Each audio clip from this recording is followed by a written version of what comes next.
Sebanyak 3.000 pelanggar lalu lintas berhasil terekam oleh kamera ATLE.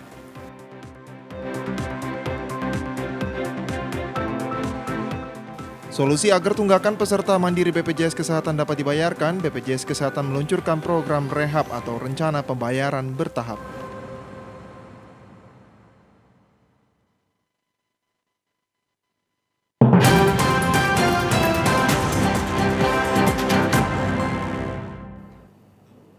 Salam jumpa pemirsa, senang sekali saya Aprilia Nikmur dapat kembali menjumpai Anda dalam program Berita Papua Barat hari ini. Sejumlah informasi di Papua Barat akan kami hadirkan untuk Anda. Inilah berita selengkapnya. Pemirsa, sebanyak 3.000 pelanggar lalu lintas yang berhasil terekam oleh kamera ATLE selama hampir 2 minggu sosialisasi tilang elektronik di kawasan tertib berlalu lintas di lampu merah Haji Bau Wosi. Bukan pada kendaraannya. Demikian disampaikan Dirlantas Polda Papua Barat Kombes Pol Radian Kokrosono kepada TVRI Papua Barat siang tadi. Ia mengatakan selama hampir 2 minggu melaksanakan sosialisasi tilang elektronik di kawasan tertib lalu lintas lampu merah Haji Bau Wosi, ada 3.000 pelanggar yang berhasil terekam oleh Electronic Traffic Law Enforcement atau ETLE. Radian menyebutkan, setelah dilakukan validasi terhadap ribuan pelanggar, setiap harinya surat konfirmasi yang dikirim sebanyak 20 surat yang dipilih berdasarkan pelanggaran mereka yang cukup berat. Alhamdulillah, ETLE kita di Papua Barat Manokwari sudah di-launching oleh Pak Kapolri tanggal 26 Maret 2022 yang lalu. Pasca launching ETLE tersebut, kita melaksanakan kegiatan sosialisasi tentang tertib berlalu lintas, sosialisasi tentang ETLE ini, karena masyarakat masih awam terkait ETLE ini. Dan kawasan tertib lalu lintas di Jalan Trikorawosi Haji Bau ini perlu disosialisasikan kembali sehingga masyarakat benar-benar tertib berlalu lintas, terutama melewati kawasan tertib lalu lintas Haji Bau. Radian menambahkan kepada pengendara yang mendapat surat konfirmasi agar langsung mendatangi posko Gakum yang berada di RTMC Samsat Manokwari untuk mengkonfirmasi apakah pelanggar ini benar-benar telah melakukan pelanggaran atau tidak oleh kamera pintar dengan mendatangi petugas. Karena surat yang dikeluarkan barulah sebatas surat konfirmasi. Namun setelah melaporkan ke posko Gakum di Samsat Manokwari dan benar merupakan pelanggar, maka langsung diberikan surat tilang. Setelah itu, pelanggar bisa langsung ke pengadilan ataupun melakukan pembayaran denda tilang ke Bank BRI. Datangi posko Gakum kita. Jadi yang tadi pertama posko back office, yang kedua ada posko Gakum. Semuanya ada di RTMC kita, di Samsat Manokwari. Datang ke posko Gakum, kemudian mereka atau pelanggar ini bisa mengiyakan atau mengkonfirmasi bahwa itu bukan mereka, ya, sehingga petugas yang di posko Gakum yakin menilang orang yang benar, orang yang benar-benar tercapture oleh kamera. Jadi surat yang kita kirim itu bukan surat tilang, surat konfirmasi. Surat konfirmasi. Setelah di posko Gakum baru ada proses penilangan. Mereka pelanggar ini bisa langsung ke pengadilan atau mengikuti pengadilan, atau langsung membayar denda tilang melalui ATM BRI.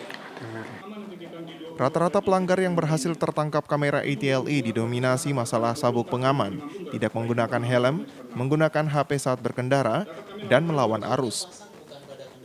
Natalindo Kerewai, TVRI Papua Barat melaporkan.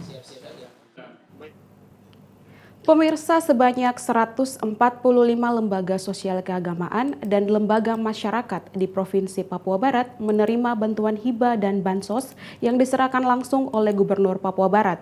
Bantuan yang diberikan kali ini secara bertahap dan bagi lembaga lain yang belum mendapat akan diprogramkan oleh pemerintah dalam program tahunan. Melalui Biro Kesejahteraan Masyarakat, dana hibah bagi organisasi sosial keagamaan tahun 2022 secara simbolis diserahkan oleh Gubernur Papua Barat Domingus Mandacan kepada 145 lembaga sosial keagamaan dan lembaga sosial kemasyarakatan di Provinsi Papua Barat. Dana hibah dan bansos yang diberikan dianggarkan dari dana APBD Provinsi Papua Barat yang bersumber dari dana otonomi khusus dan dana bagi hasil dengan jumlah anggaran yang dikucurkan sebesar 404.475.572.000 rupiah. Edward Tuansiba, Kepala Biro Kesejahteraan Rakyat dalam laporannya mengatakan, penyerahan bantuan yang dilaksanakan sebagai implementasi dari moto, visi dan misi Gubernur Papua Barat, yaitu membangun dengan hati mempersatukan dengan kasih menuju Papua Barat yang aman, sejahtera dan bermartabat. Tujuan kegiatan, penyerahan bantuan hibah kepada organisasi sosial keagamaan dan organisasi sosial kemasyarakatan sebagai implementasi dari moto, visi dan misi Gubernur Provinsi Papua Barat, yaitu membangun dengan hati mempersatukan dengan kasih menuju Papua Barat yang aman, sejahtera dan bermartabat. Gubernur Papua Barat Domingus Mandacan dalam sambutannya mengatakan banyak proposal yang sudah dijawab oleh pemerintah, namun masih banyak juga yang belum dijawab. Untuk itu pemerintah Provinsi Papua Barat tetap akan menerima proposal dan akan didata serta diprogramkan sehingga dapat memberikan bantuan kepada lembaga yang lain. Permohonan atau proposal banyak yang kita sudah jawab, tapi banyak juga yang belum kita jawab. Tapi pemerintah Provinsi Papua Barat senantiasa yang menerima semua proposal yang baik, mendata dan kita programkan secara bertahap berkesinambungan. Dengan demikian ke depan kita harapkan yang belum dapat itu juga bisa dapat atau bisa dibantu gitu. Sampaikan dari doa-doa umat, dari doa itu kita bisa sehat, kerja dan bisa mengabdi dan bisa melihat permohonan yang masuk, proposal yang masuk dan secara bertahap kita membantu ya. Untuk itu yang sudah hari ini dari 1054 yang menerima simbolis yang ada yang 30 mewakili. Kita harapkan bagi yang sudah dapat bersyukur, terima kasih buat Tuhan karena doanya sudah dijawab melalui pemerintah Provinsi Papua Barat. Yang belum tetap berdoa dan berdoa. Yang dapat juga tetap berdoa juga. Bantuan dana hibah bagi lembaga keagamaan dan lembaga sosial kemasyarakatan diberikan secara simbolis oleh Gubernur Papua Barat kepada PGGP Papua Barat, Pengurus Wilayah Nadatul Ulama Papua Barat, PGRI Papua Barat, dan juga beberapa lembaga lainnya. Jimmy Tabisu, TVRI Papua Barat melaporkan. Pemirsa, Gubernur Provinsi Papua Barat Domingus Mandacan secara resmi membuka kegiatan Safari Ramadan 1443 Hijriah 2022 Masehi Majelis Ulama Indonesia Papua Barat yang bekerja sama dengan Dewan Masjid Indonesia Papua Barat. Acara pembukaan Safari Ramadan dilaksanakan di kantor Majelis Ulama Indonesia Papua Barat dengan tema meneguhkan ukhuwah Islamiyah dan ukhuwah Wataniyah untuk Papua Barat yang aman. Ketua Majelis Ulama Indonesia Papua Barat Ahmad Nasrau dalam sambutannya mengatakan, dalam momentum bulan suci Ramadan kita mengeratkan ukhuwah Islamiyah antara umat Islam yang ada di Papua Barat dan juga ukhuwah Wataniyah. Kita mempererat hubungan sesama anak bangsa. Kita punya tanggung jawab bersama untuk membangun Papua Barat yang aman, sejahtera, dan bermartabat. Tidak ingin berpanjang lebar, Pak Kiai, ini temanya kita angkat di sini, meneguhkan ukhuwah Islamiyah kita dan juga ukhuwah wataniyah. Ukhuwah Islamiyah tentu kaitan dengan bagaimana kita membangun persaudaraan sesama umat Islam. Dalam momentum Ramadan ini melalui kegiatan Safari Ramadan kita ingin mengeratkan ukhuwah Islamiyah antara seluruh umat Islam yang ada di Papua Barat, tetapi juga ada ukhuwah wataniyah. Kita ingin mengeratkan persaudaraan antara sesama anak bangsa. Kita semua punya tanggung jawab yang sama untuk membangun Papua Barat. Maka kemudian ini ada bagian akhir, ada kalimat Papua Barat yang aman, sejahtera dan bermartabat. Ini adalah moto dari Bapak Gubernur Papua Barat, yaitu membangun dengan hati, mempersatukan dengan hati. Jadi membangun dengan hati, mempersatukan dengan hati, menuju Papua Barat yang aman, sejahtera dan bermartabat. Dan ini diwujudkan oleh Bapak Gubernur kita seperti kantor yang megah. Sementara itu, Gubernur Papua Barat dalam sambutannya mengatakan bulan suci Ramadan merupakan momen terbaik bagi umat muslim untuk meningkatkan iman, kejujuran, keikhlasan, dan kepedulian sosial. Juga sebagai momen penting bagi umat Islam untuk memperbaiki diri dan berserah kepada Tuhan. Semua maklumi bahwa bulan suci Ramadan merupakan momentum istimewa, kesempatan berharga bagi umat Islam, orang-orang mukmin untuk meningkatkan keimanan, menumbuhkan kejujuran, keikhlasan, dan kepedulian sosial.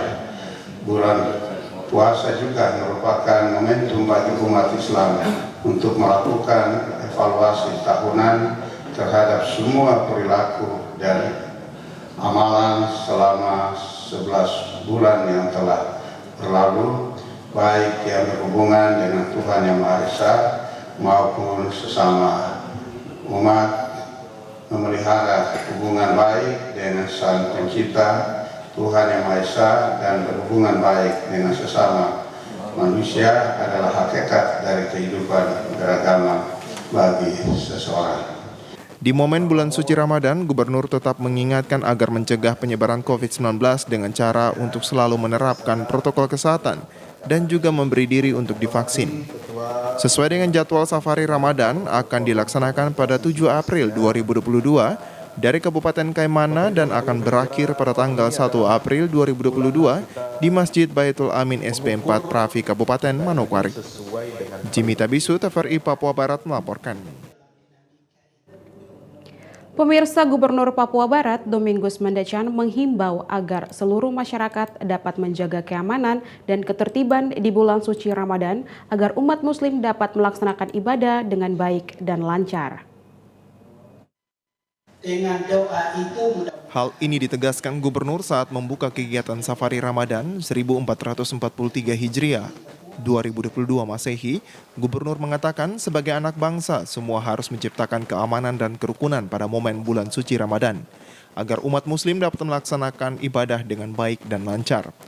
Gubernur juga mengingatkan kepada pemilik tempat usaha dan juga pengguna media sosial agar ikut menjaga suasana yang kondusif dengan membatasi tayangan dan pertunjukan konten yang dapat merusak makna bulan suci Ramadan.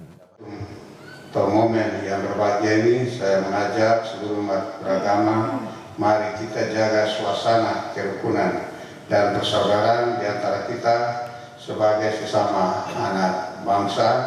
Mari kita jaga suasana penuh kedamaian ini agar saudara-saudara kita dapat menjalankan ibadah puasa dengan khusyuk dan hikmat. Usaha kuliner, para pengelola media cetak dan elektronik, juga para admin dan pengguna media sosial hendaknya ikut menjaga suasana yang kondusif dengan membatasi kegiatan pertunjukan, tayangan, dan konten yang dapat mencederai kemuliaan bulan suci Ramadan.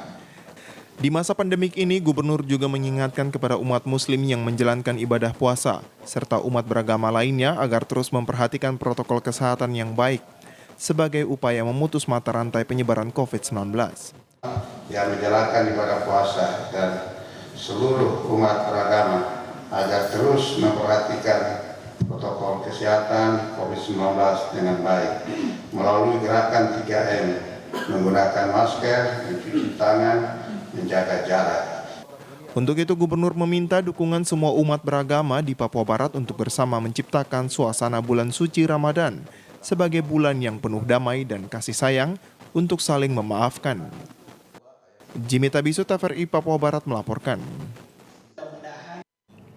Pemirsa, tahapan pembangunan box cover di Bandar Udara Rendani hingga saat ini masih terus dilakukan oleh pihak kontraktor.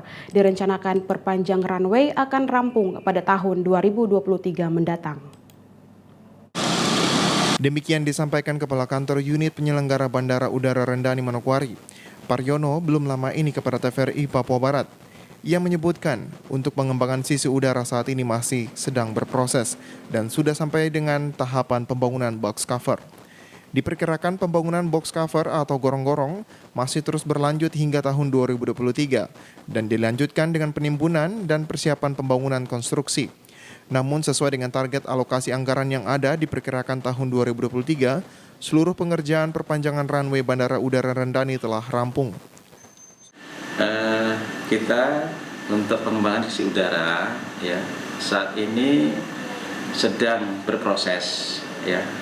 Proses itu sementara kita sedang sampai di perlakuan untuk pembangunan box covernya dulu atau gorong-gorong ya secara tahapan. Di tahun 2022 2023 dilanjutkan boxnya juga karena masih ada kekurangan. Tadi kan tahapan ya, tapi ada pekerjaan yang sedang persiapan lelang untuk penimbunan dan persiapan konstruksi runway-nya. Untuk itu, menurut Paryono, sukses dan tidaknya pengembangan bandara tidak terlepas dari saling berkoordinasi antara pihak bandara dengan pihak pemerintah daerah, sehingga ia berharap kepada pemerintah Kabupaten Manokwari maupun Provinsi Papua Barat agar pembangunan runway Bandara Rendani bisa segera cepat diselesaikan. Karena diketahui runway Bandara Rendani saat ini hanya 2.000, ditambah dengan kondisi karakteristik Bandara Rendani saat landing pesawat hanya satu arah dari laut. Paryono berharap perpanjangan runway yang baru ini 2.300, kedepannya panjang runway Bandara Rendani bisa terus ditambah.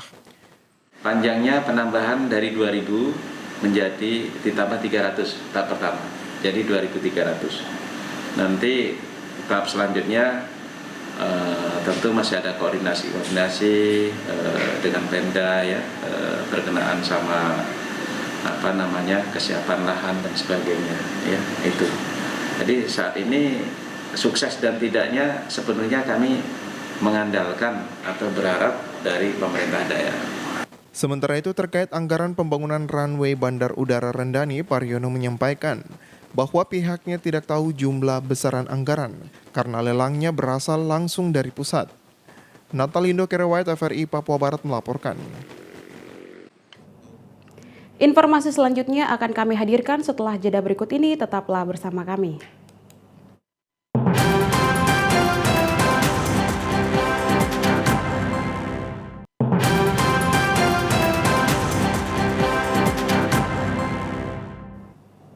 Terima kasih Anda masih bersama kami. Pemirsa, sebagai solusi agar tunggakan peserta mandiri BPJS Kesehatan dapat dibayarkan, BPJS Kesehatan memberikan kemudahan kepada peserta dengan meluncurkan program rehab atau rencana pembayaran bertahap.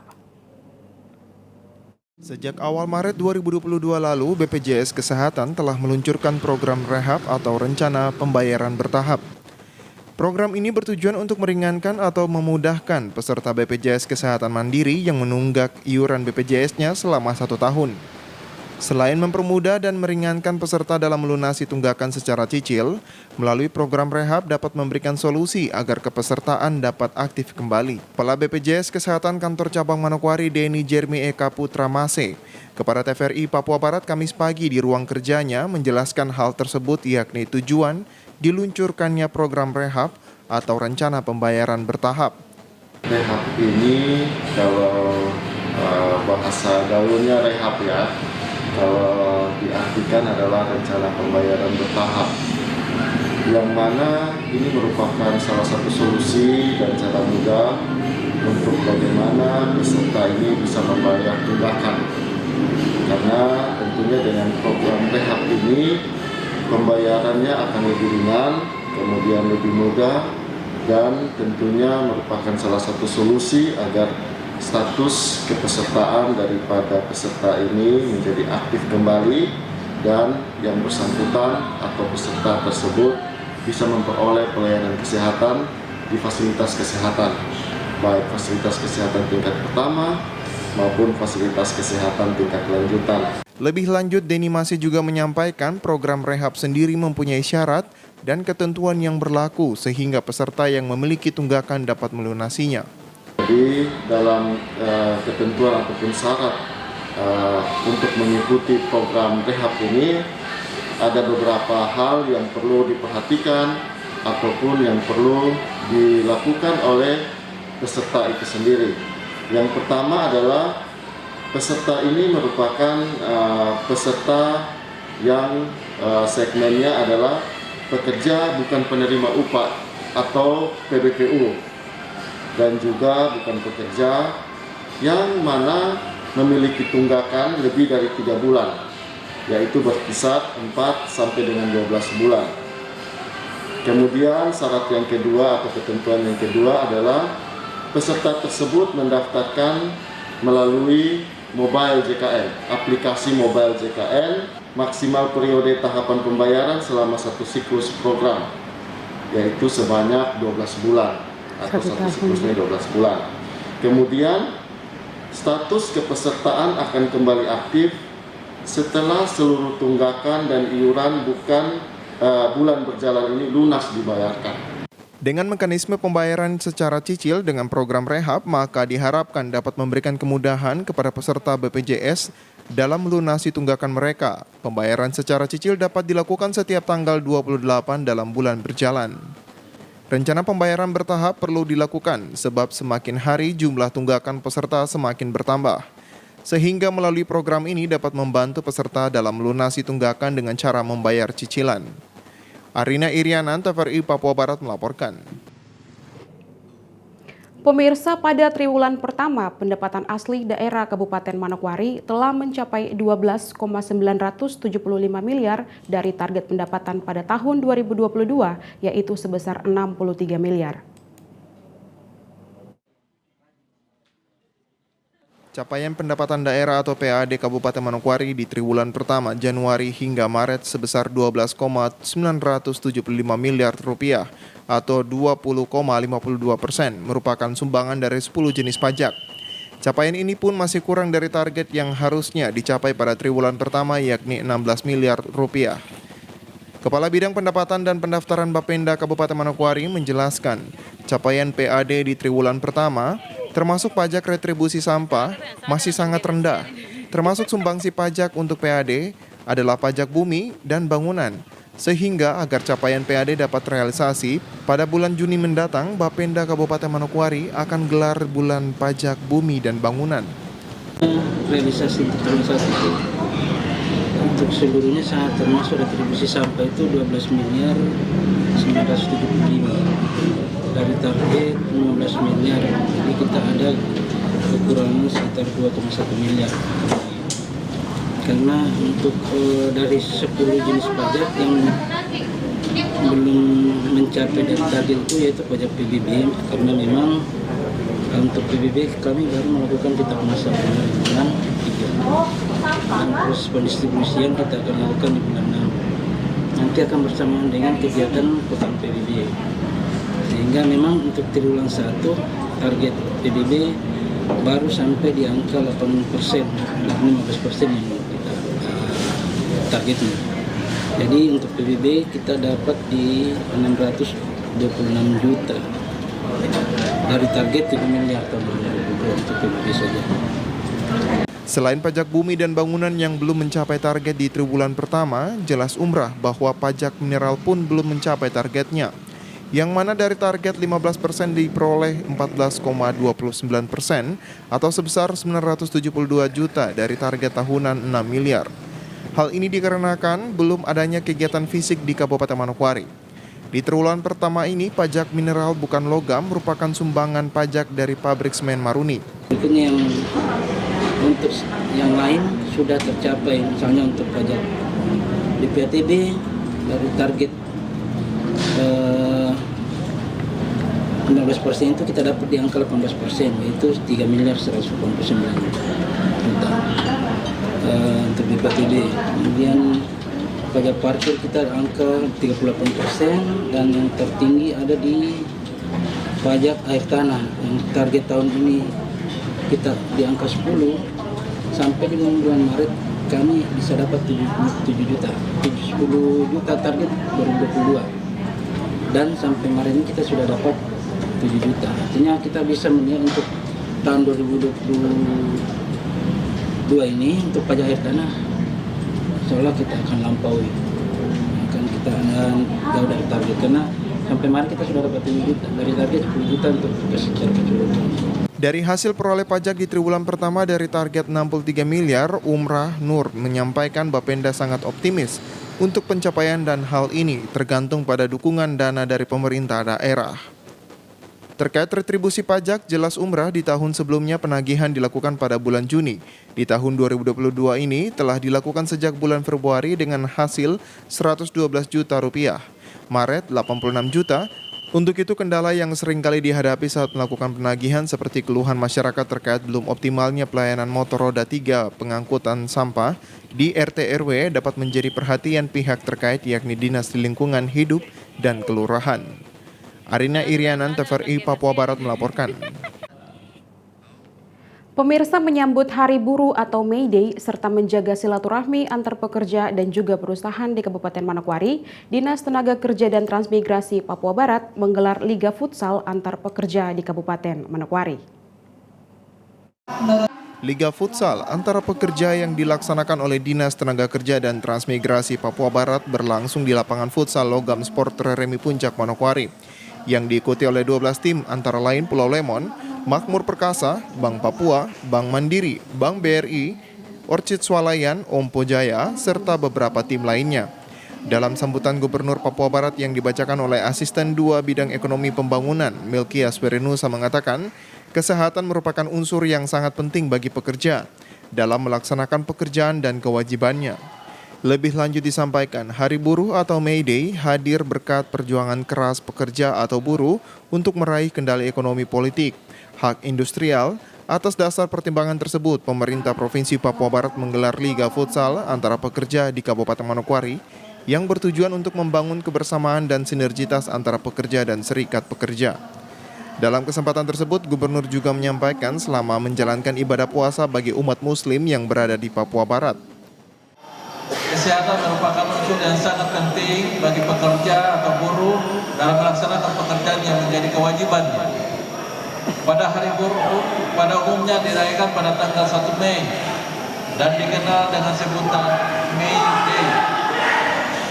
Hari Buruh ini adalah sebuah hari libur tahunan di beberapa negara, termasuk Indonesia, berdasarkan keputusan Presiden Republik Indonesia nomor 24 tahun 2013.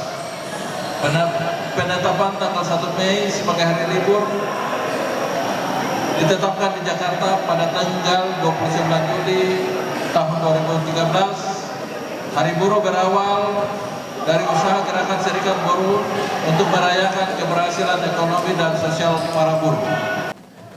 Pertandingan Liga Futsal antar pekerja di Kabupaten Manokwari dibuka secara resmi oleh Asisten 2 Setda Papua Barat, Melkia Swerinusa, mewakili Gubernur Papua Barat. Dengan melakukan tendangan bola ke gawang, dilanjutkan Kepala Dinas Tenaga Kerja dan Transmigrasi Papua Barat, Frederick. Pertandingan pertama di lapangan 1, Makmur Perkasa melawan Ompo Jaya. Sedangkan di lapangan kedua, Bank Papua melawan Bank Mandiri. Pertandingan akan berlangsung dari tanggal 6 hingga 10 April 2022. Jimmy Tabisu, TVRI Papua Barat melaporkan. Informasi tadi sekaligus menutup jumpa kita dalam program Berita Papua Barat hari ini. Kami tetap mengajak Anda untuk mencegah penyebaran COVID-19 dengan cara memakai masker, mencuci tangan pakai sabun dengan air yang mengalir, menjaga jarak, menjauhi kerumunan, serta membatasi mobilitas, dan bersedia divaksin sesuai kebijakan pemerintah. Indonesia pulih karena aku, Indonesia pulih karena kamu, Indonesia pulih karena kita. Mewakili kerabat kerja yang bertugas, saya Aprilia Nikmur mengucapkan terima kasih dan sampai jumpa.